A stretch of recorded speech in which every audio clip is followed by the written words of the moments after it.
So, where I want to just really quick review fractions. It's going to come in handy later on in the week when we're measuring angles as fractions of a circle. So, here's a fraction on the board right here, and a fraction is a part of a whole. So, there are two numbers in a fraction. One is on top, it's called a numerator. The other one on the bottom is called the denominator. Now, the denominator is the total number of pieces in a fraction. So, if you're looking at this fraction right here, there are 1, 2, 3, 4, 5, 6 pieces in that fraction.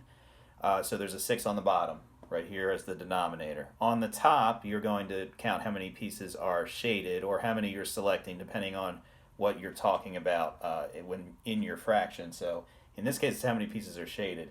It's 1 and 2. So the numerator would be 2, and you end up getting a fraction that looks like this, 2/6. Okay, so let's look at a different fraction real quick.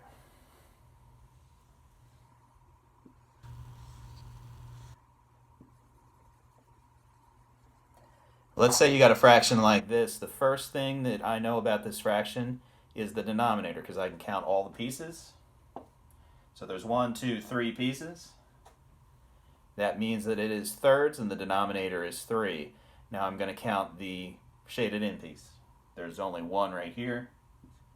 That makes the fraction 1/3. So it's how many are shaded in on top over how many there are total, and the total is both the non-shaded and shaded pieces.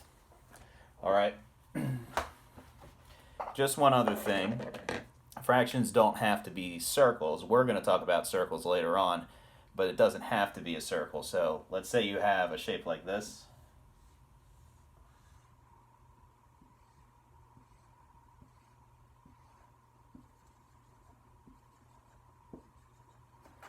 And let's say it's shaded in like that.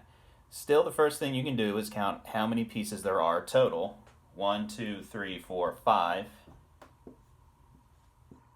So this is fifths. And then you count how many are shaded. 1, 2, 3. Which makes it 3/5, or 3 out of 5 pieces are shaded. It doesn't matter that this piece is over here by itself and these two pieces are together. It's the total number of pieces that are shaded in. It doesn't matter where they are. And that is how you recognize a fraction. And I will see you tomorrow.